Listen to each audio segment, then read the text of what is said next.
서울의 특급 호텔 연회장은 H테크의 성공을 축하하는 열기로 가득 찼습니다. 샹들리에의 불빛 아래 수백 명의 정재계 인사가 모여들었고 최첨단 기술 디스플레이가 벽면을 가득 채웠습니다.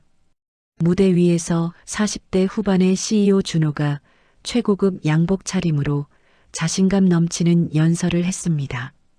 그의 얼굴에는 성공한 사업가의 오만함과 확신이 교차했습니다. 저희 H테크는 제가 오직 제 힘과 지혜로 불가능을 가능케 하여 이룬 결과입니다. 저는 기술이 가져올 미래의 건강과 행복을 믿습니다.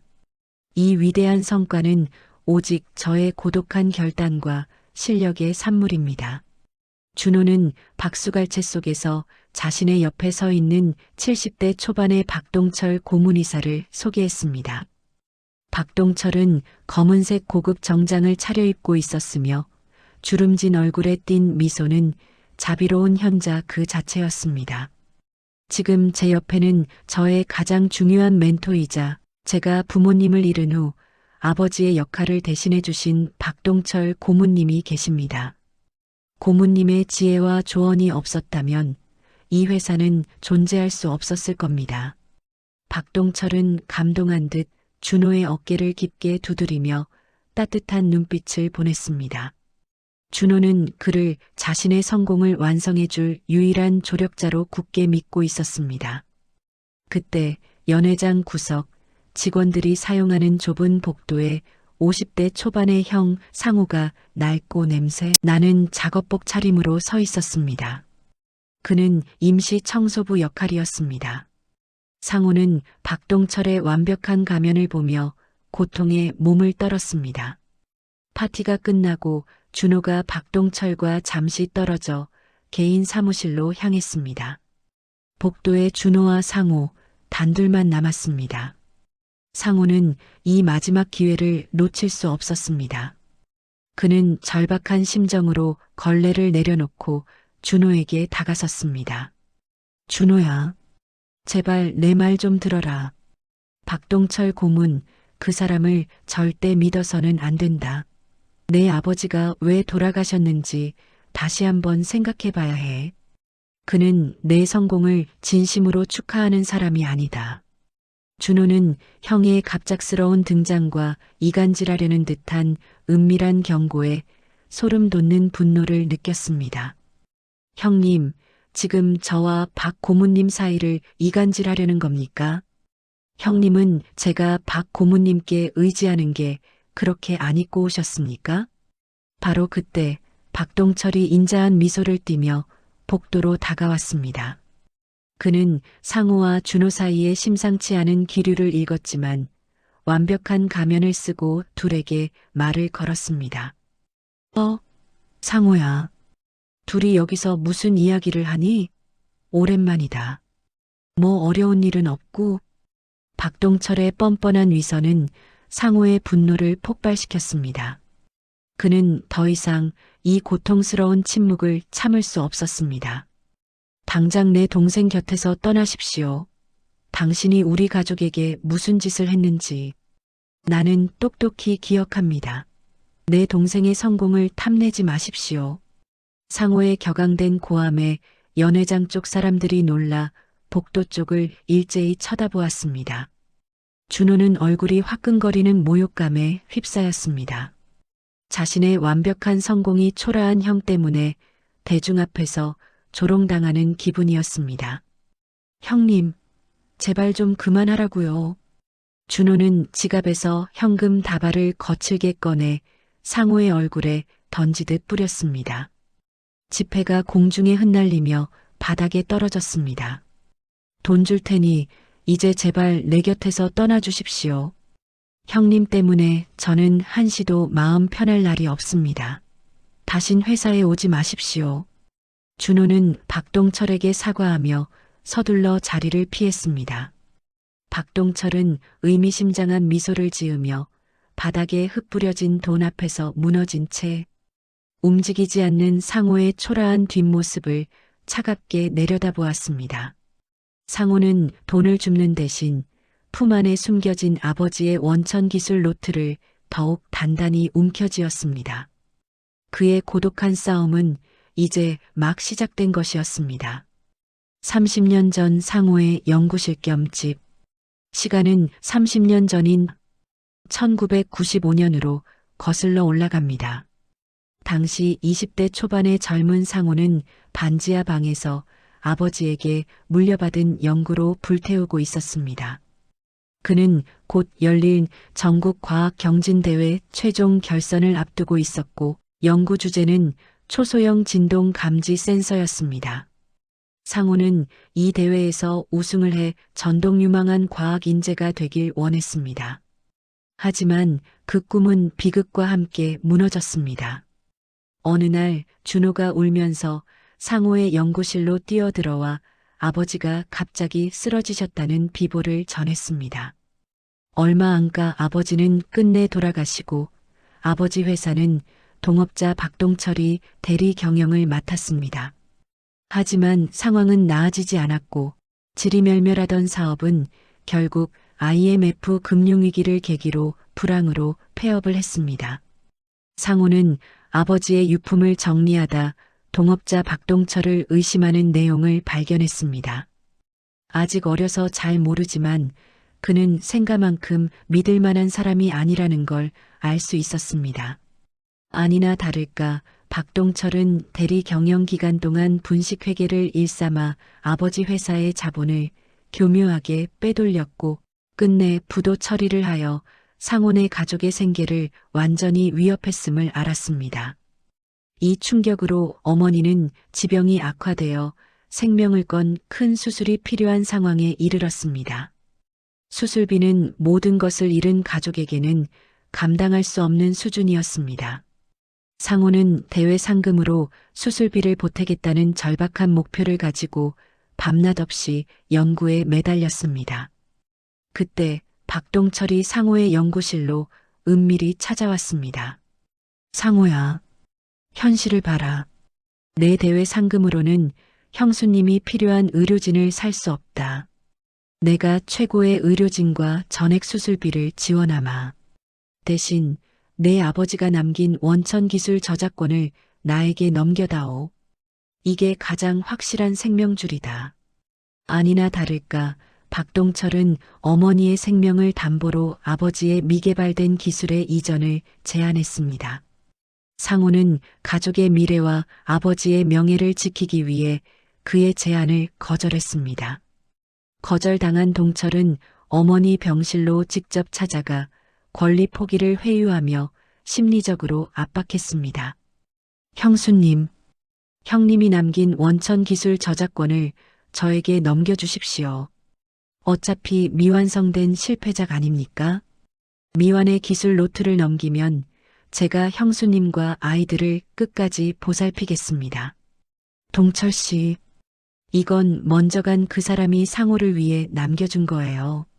저 살자고 이걸 넘길 수는 없어요. 형수님과 상호의 고집이 끝내 살 기회를 날려버리는군요. 안타깝습니다. 어머니가 끝까지 거절하자 동철은 어쩔 수 없다는 듯 금전적 지원을 포기했고 결국 수술이 진행되지 못해 어머니는 그날 밤 급격히 악화되어 숨을 거두셨습니다. 상호는 박동철이 다녀간 이후 어머니의 병세가 극도로 나빠졌다는 걸 알고 그가 어머니를 죽게 했다고 확신했습니다. 장례식장 박동철은 형식적인 슬픔을 가장하며 상호와 준호에게 돈봉투를 내밀었습니다. 내가 이렇게까지 돕겠다 했는데 정말 안타깝구나. 그래도 어머니 장례는 치러야 하니 이 돈으로 잘 추스려라. 상호는 떨리는 분노를 참으며 박동철을 노려보았습니다. 삼촌의 지원은 필요 없습니다. 상호의 단호한 거절에 곁에 있던 준호는 놀랐습니다. 장례를 치르기 버거울 만큼 금전적으로 힘들었거든요. 그때 박동철이 준호에게 다가가 비수를 꽂았습니다. 준호야, 내 형의 무책임한 자존심이 수술을 받을 기회마저 놓치고 결국은 어머니를 편히 가시게도 못하는구나. 왜 저런 형식적인 고집을 부리는 건지 원. 이 말을 들은 준호는 형의 쓸데없는 자존심이 부모님을 모두 죽였다고 확신했습니다. 이 치명적인 오해는 준호가 박동철을 생명의 은인처럼 의지하며 H테크의 고문이사로 영입하는 결정적 배경이 되었습니다. 상호는 초라하게 아버지의 원천 기술 노트를 품에 안고 침묵의 감시자가 되어 사라졌습니다. 아버지 회사가 부도 처리된 후 준호는 박동철의 지원을 받아 명문대에 진학했습니다. 준호는 아버지의 미완성 기술을 현물 출자 기반으로 삼아 새로운 회사 H테크를 창업했고 이 회사는 오직 자신의 힘으로 일궈낸 성과라 믿었으며 아버지 기술 유산의 정당한 상속자인 형의 권리는 완전히 무시하고 있었습니다. 자신을 아들처럼 여기며 지원해줬던 동철을 믿고 의지하면서 H테크 본사 CEO 집무실은 겉보기엔 여전히 화려했지만 내부에는 파멸의 기운이 감돌고 있었습니다. CEO 준호는 창밖의 서울 도심을 노려보며 다가오는 특허 소송의 최종 변론에 대한 극심한 압박감과 스트레스를 숨기지 못했습니다. 그의 얼굴에는 성공을 향한 오만함 대신 모든 것을 잃을지도 모른다는 공포만이 남아 있었습니다.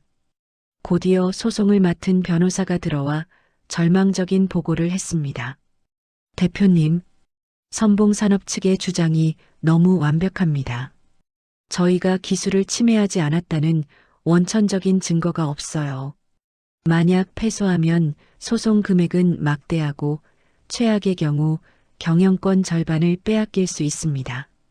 그들은 이미 우리 쪽 지분 구조가 취약하다는 것을 알고 공격 시점을 잡은 겁니다. 준호는 책상을 주먹으로 내려쳤습니다. 그의 머릿속은 내부자의 배신이라는 생각으로 가득 찼습니다.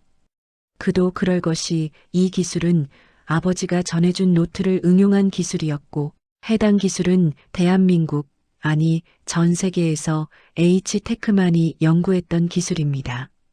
그런 기술이 출원 직전에 누군가가 먼저 특허를 가졌다는 게 내부자의 배신 외에는 이해가 되지 않았습니다. 기술 유출은 내부자의 배신이 분명합니다. 하지만 이대로 무너질 수는 없습니다. 박 고문님을 당장 불러주십시오.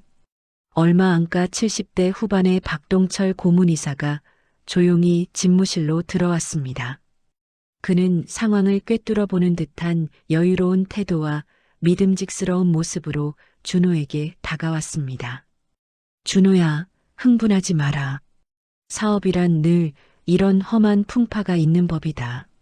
내가 내 아버지를 대신해 옆에서 지켜줄 테니 염려하지 마라.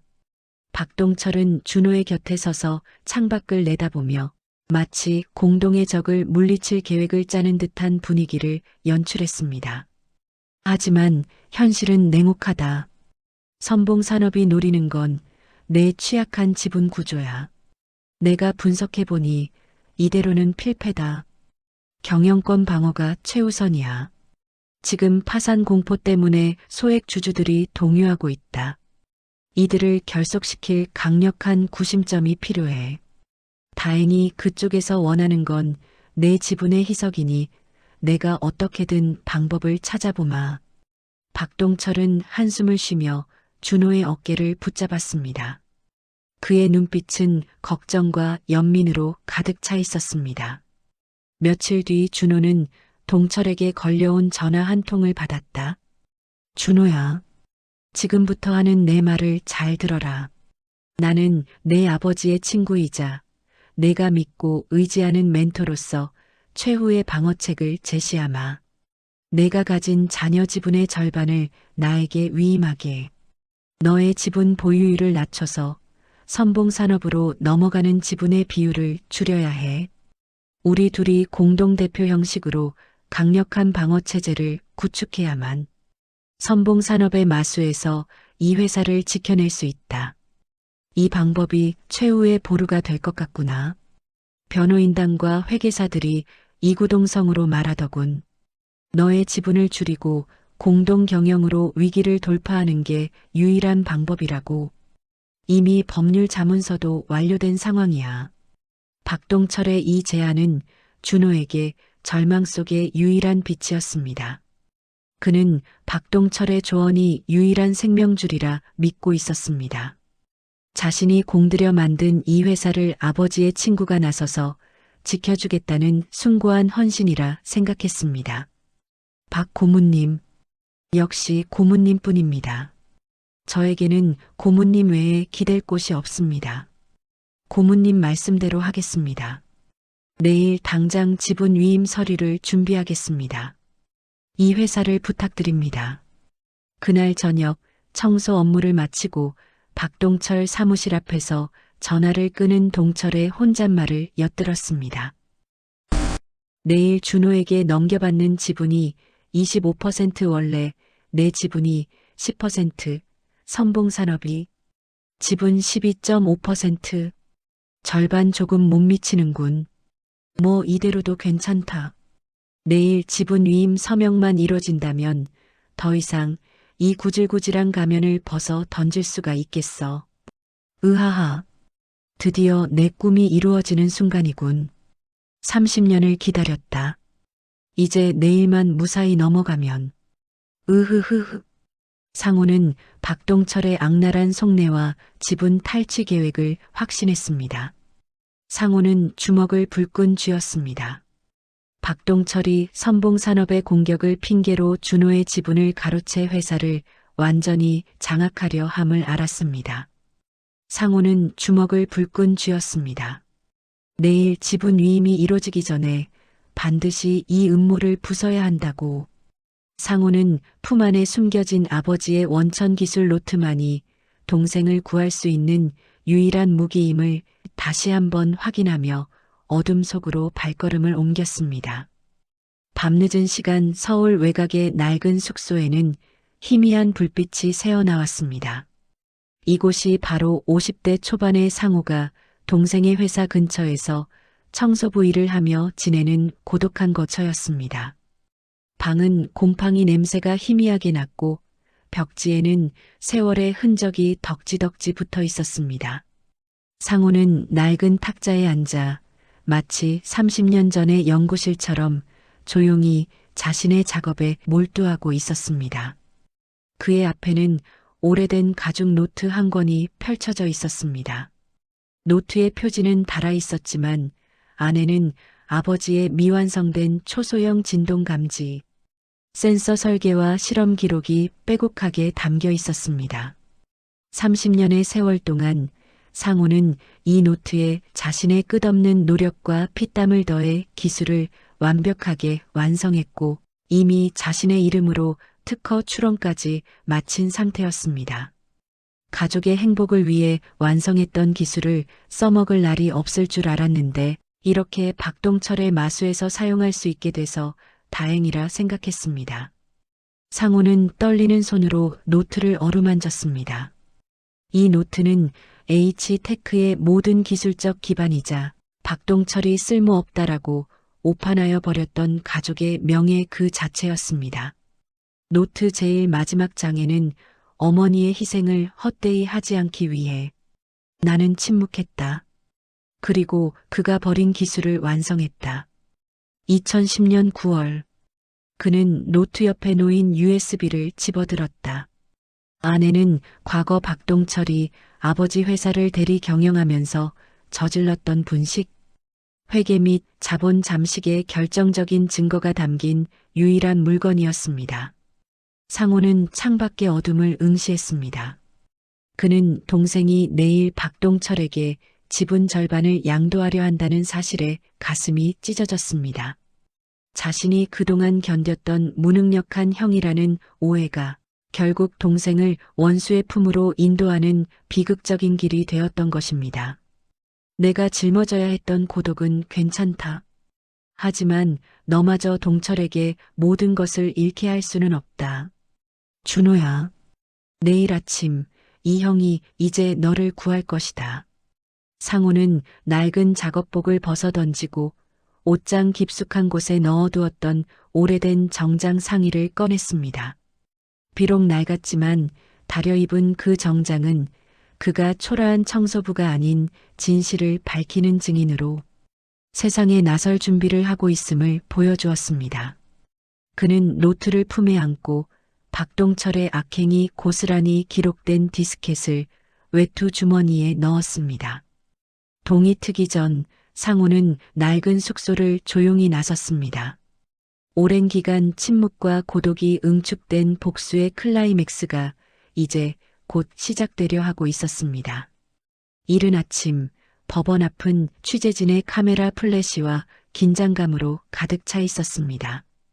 H테크 특허 소송의 최종 변론이 열리는 날입니다. 법원 건물 1층 로비 한산한 구석에 준호는 초조함에 손을 떨고 있었습니다. 그의 옆에는 70대 후반의 동철이 아버지처럼 인자한 미소를 지으며 서 있었습니다. 변호사는 아직 도착하지 않은 상태였습니다. 박 고문님, 제가 정말 제대로 하는 걸까요? 제 지분 절반을. 이렇게 급하게. 아직 변호사도 도착 안 했는데? 걱정 마라, 준호야. 내가 가진 지분 50% 중 25%를 나에게 양도해 나의 지분을 35%로 만드는 것. 이것이 소송 피해를 최소화하고 회사를 지킬 유일한 비책이다. 소송이 끝나기 전에 내가 최대 주주로서 방어 구심점을 세워야 한다. 내 아버지와의 약속을 지키는 일이다. 박동철은 가방에서 지분 위임 서류와 펜을 꺼내 테이블에 올려놓았습니다. 자, 시간이 없다. 이제 재판장에 들어가야 해. 그 전에 내가 서명을 해야 법적 권리 성립이 가능해. 나를 믿고 서명해. 그래야 H테크를 살릴 수 있어. 준호는 깊은 심호흡을 하며 펜을 들었습니다. 그의 눈빛에는 절박함과 맹목적인 신뢰가 섞여 있었습니다. 그는 떨리는 손으로 지분 위임 서류에 서명하고 박동철에게 건넸습니다. 고문님, 아니 삼촌, 이제 회사를 부탁드립니다. 그래, 걱정 마라. 나는 내 아버지의 친구다. 박동철은 서류를 챙기며 섬뜩한 승리감을 감추지 못했습니다. 하지만 준호는 그의 야비한 웃음을 살피지 못했습니다. 박동철은 서류를 품에 넣은 직후 얼굴에서 인자한 미소를 지우고 차가운 지배자의 표정으로 돌변했습니다. 이제 법정에 들어가면 내가 가진 남은 25% 지분 중 선봉산업이 12.5%를 가져가게 될 거야. 하지만 걱정 마라. 내가 최대 주주인 한 그들은 아무것도 못해. 준호는 박동철의 마지막 말에서 이전에는 느껴보지 못한 싸늘한 위화감을 느꼈지만 이미 서명은 끝난 후였습니다. 바로 그때 50대 초반의 상우가 낡은 정장 차림으로 법원 로비로 들어섰습니다. 그는 멀리서 박동철과 준호가 서류를 주고받는 장면을 목격했지만 이미 늦었다는 것을 직감했습니다. 상우는 주머니 속에 아버지 노트를 꽉 쥐었습니다. 준호는 상우를 발견하고 경멸 가득한 눈빛으로 외면하려 했지만 상우는 그의 눈을 피하지 않았습니다. 당신이 여기 왜 온 겁니까? 청소부 주제에. 청소부가 아니라 오늘의 마지막 증인입니다. 그는 준호의 변호사와 함께였습니다. 박동철은 상호의 갑작스러운 등장에 잠시 당황했지만 곧 경멸감을 드러내며 코웃음 쳤습니다. 내까지 무능한 청소부가 뭘 할 수 있겠나? 내 어머니를 죽음으로 몰고 간 내 자존심이 또다시 동생을 위기에 빠뜨리려 하는군. 상호는 분노했지만 아무런 내색 없이 때를 기다리며 법정 입구로 걸어갔습니다. 최종 변론 시작까지 남은 시간은 단 5분이었습니다. 법원 제301호 대법정. 최종 변론을 참관하려는 방청객과 기자들로 발 디딜 틈이 없습니다. 원고석에는 선봉산업 측 변호인단이, 피고석에는 준호와 그의 변호사가 앉아 있습니다.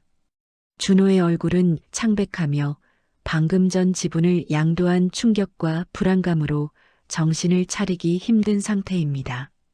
피고석에 앉아있던 박동철은 준호의 옆에 앉아 변호인들과 대화를 나누는 척하며 여전히 준호를 안심시키는 듯한 표정을 짓고 있습니다. 상호는 법정 가장 뒷줄에 초라한 정장 차림으로 앉아 박동철과 준호의 일거수일투족을 감시하고 있습니다. 재판장이 자리에 앉자 법원 직원이 엄숙하게 소송 관계자들을 호명하기 시작합니다. 원고, 선봉산업 주식회사 대리인 및 관계자. 출석하셨나요? 아무런 대답 없이 원고 측 변호사만 일어났다. 원고, 선봉산업 주식회사 관계자는 안 오셨나요? 침묵이 감도는 가운데 재판장의 시선이 법정 내부를 훑습니다. 바로 그 순간 준호의 옆자리에 앉아있던 박동철이 의자에서 벌떡 일어섭니다. 예, 여기 있습니다. 선봉산업의 실질적 대표 박동철입니다. 이 짧은 대답과 함께 박동철은 준호의 변호인단을 지나쳐 피고석에서 원고석으로 느릿하고 당당하게 걸어갑니다. 그는 선봉산업의 변호인단 한가운데 자리를 잡고 앉아 마치 승리한 전쟁의 지휘관처럼 준호를 내려다봅니다. 이 광경을 목격한 준호는 온몸이 굳어버렸습니다. 머릿속이 새하얗게 변하며 박동철에게 지분 절반을 양도했던 조금 전의 기억이 스쳐 지나갑니다. 모든 것이 오래전부터 계획된 함정이었음을 깨닫는 순간입니다. 절망에 빠진 준호의 탄식 같은 한마디가 흘러나왔습니다. 배신자가 삼촌 이었어. 준호의 변호사는 당황하여 박동철을 응시하지만 박동철은 눈 하나 깜짝하지 않습니다. 법정은 웅성거리기 시작했습니다. 정숙, 이제부터 최종 변론을 시작합니다. 먼저 원고 측 변론을 듣겠습니다. 선봉산업 측 변호사는 자리에서 일어나 H테크의 특허 침해, 사실과 그로 인한 막대한 손해배상 및 준호 지분 중 50% 강제 이전을 요구하는 변론을 시작합니다. 박동철은 팔짱을 끼고 이미 모든 것을 손에 넣었다는 듯 여유만만한 표정으로 준호를 응시합니다. 상호는 법정 뒤에서 이 모든 것을 지켜보며 복수의 때가 왔음을 알았습니다. 그는 품속에 오래된 노트를 꽉 쥐었습니다. 내 가면을 벗는 순간을 기다렸다. 박동철. 선봉산업 측 변호사가 준호의 남은 지분 25% 중 50%, 전체 지분의 12.5%를 강제 이전해야 하는 정당성을 열변하고 있습니다. 준호는 이미 박동철의 배신으로 인해 정신적 충격에서 헤어나오지 못하고 있습니다. 박동철은 준호를 비웃듯 원고석에 편안히 기대어 있습니다. 선봉산업의 변호사가 말했습니다. 존경하는 재판장님, 피고 H테크는 원고 선봉산업의 특허 기술을 악의적으로 도용하여 막대한 부당이득을 취했습니다. 따라서 이 부당이득 반환을 위해 현 CEO인 이준호 씨의 지분 중 50%, 즉 회사 전체 지분의 12.5%를 강제 이전하는 것을 요청합니다. 바로 그때 피고 측 변호사가 말했습니다. 이에 있습니다. 원고 측의 주장은 거짓입니다. 피고 측 변호사, 재판 마지막에 이 무슨 뚱딴지 같은 소리입니까? 재판장이 물었습니다. 재판의 판도를 바꿀 중요한 증인을 신청합니다. 이상호 씨를 증인으로 허락해 주시겠습니까? 판도가 이상하게 흘러가자 다급한 원고 측 변호사가 소리쳤다. 이에 있습니다. 해당 증인은 본 재판에 사전 신청되지 않은 증인으로 절차상 위법성이 있습니다. 증인 신청을 보류해 주십시오. 피고 측이 판도를 바꿀 중요한 증인이라고 했습니다. 증인 신청 허락합니다.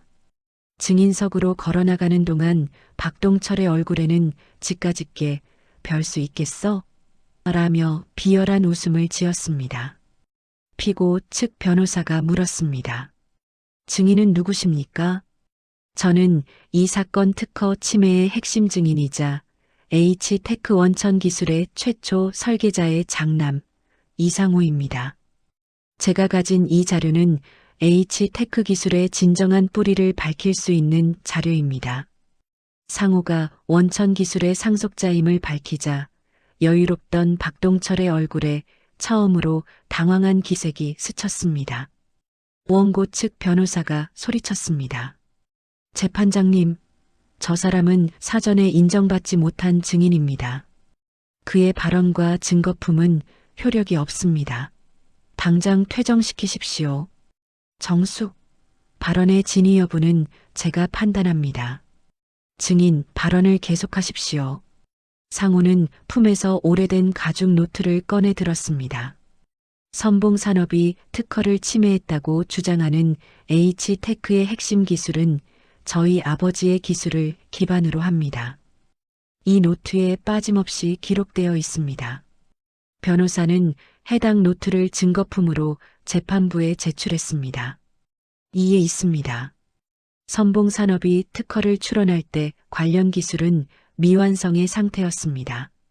저희는 그 기술을 바탕으로 부단한 연구 끝에 이뤄낸 성과입니다. 미완성의 기술이기에 판단할 가치도 없습니다. 원고 측 변호사의 말에 판사가 해당 자료를 살펴봤습니다. 결과는 충격적이었습니다. 원고 측 변호사, 이 기술은 2015년에 이미 완성되어 특허 출원이 된 상태인데요.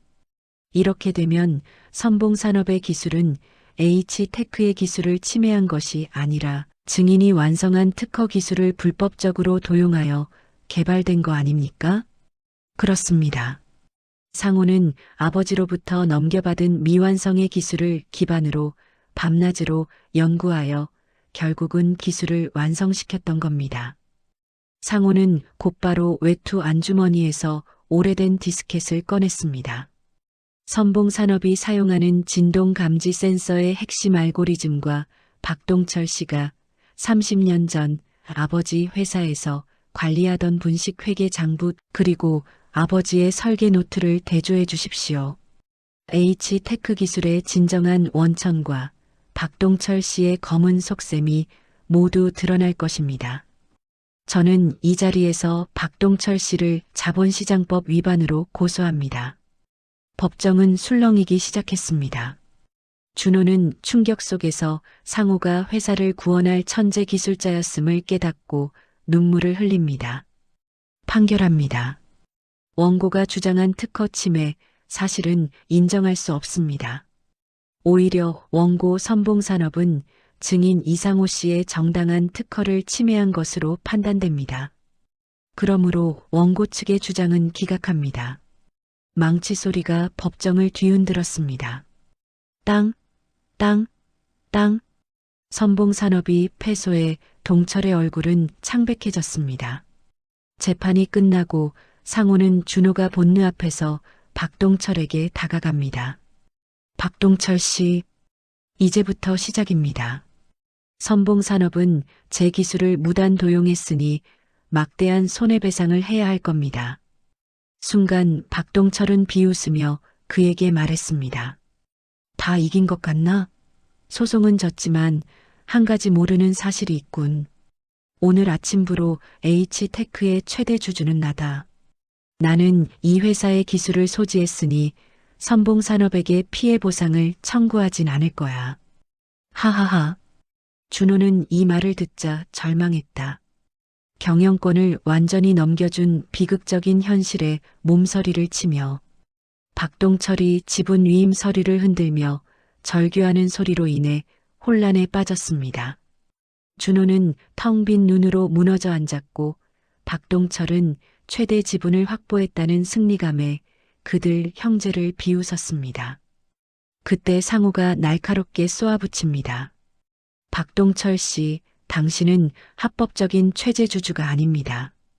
H테크의 진정한 최대 주주 연합은 바로 여기 있습니다. 박동철은 코 웃음을 쳤습니다. 역시나 무능력하군. 헛소리하지 마. 내 동생은 겨우 25% 지분밖에 없다. 소액주주를 다 합쳐야 될까 말까야. 상호는 미동도 없이 외투 안주머니 깊숙이 넣어두었던 마지막 무언가를 꺼내 들었습니다. 그것은 오래된 유언장과 함께 첨부된 지분 권리 증서였습니다.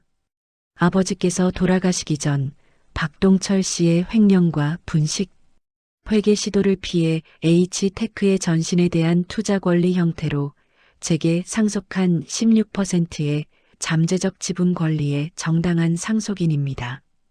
오늘 저는 26%의 지분 권리를 공식적으로 행사하려 합니다. 박동철은 상호의 말을 듣고 사색이 되더니 이내 비열한 웃음을 터뜨립니다. 하하하, 하나만 알고 둘을 모르는구나. 이러니 내가 너를 무능력하다고 하는 거야. 저건 예전에 부도 처리된 망해버린 회사의 지분 서류지. 현재 준호가 설립한 H테크와는 아무런 법적 상관이 없다고. 박동철은 승리를 확신하며 다시 한번 상호를 내려다봤습니다. 당신은 아버지를 끝까지 모욕하는군요. 모욕이 아니라 현실이다. 내가 가진 지분은 휴지 조각일 뿐. 바로 그 순간 준호가 무너져 내렸던 자리에서 벌떡 일어섰습니다. 그는 이 상황을 박동철의 논리에 반박할 수 있는 유일한 증거를 알고 있었습니다.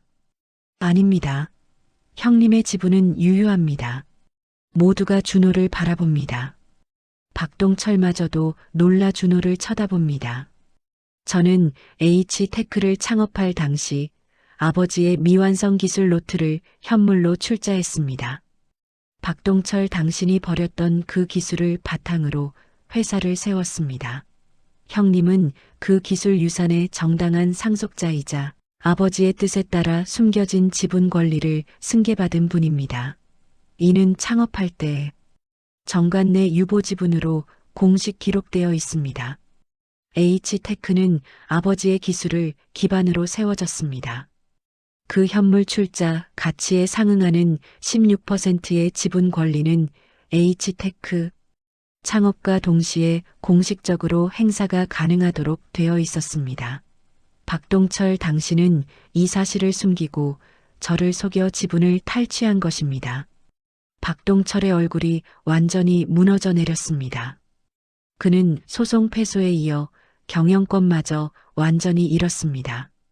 며칠 후 H테크 대강당 폐업 위기를 겪은 회사 직원들과의 파티 자리에서 준호는 옆에 선 형 상호의 어깨를 붙잡고 마이크 앞에 섰습니다. 저는 30년 동안 이분께 제발 내 얼굴에 먹칠하지 말아달라며 막말을 해왔습니다. 하지만 형님은 달랐습니다. 형님은 가장 낮은 곳에서 제가 무시했던 그 낡은 손으로 우리 회사의 원천 기술을 지켜주셨습니다. 형님은 저희 회사의 가장 위대한 기술자이자 가장 위대한 수호자이십니다. 준호는 전 직원들이 보는 앞에서 형에게 고개 숙였습니다. 상호는 따뜻한 미소를 지으며 동생을 일으켜 세웠습니다. 두 형제는 모든 오해를 풀고 진정한 가족애를 회복했습니다. 시간이 흘러 준호의 회사 H테크는 상호의 원천 기술을 기반으로 더욱 독보적인 글로벌 기업으로 성장했습니다. 준호는 약속대로 회사 내에 형제사랑기술연구소를 설립했습니다. 50대 후반이 된 준호는 여전히 회사 경영을 맡고 있었지만 이제 더 이상 성공에 대한 오만함은 없었습니다.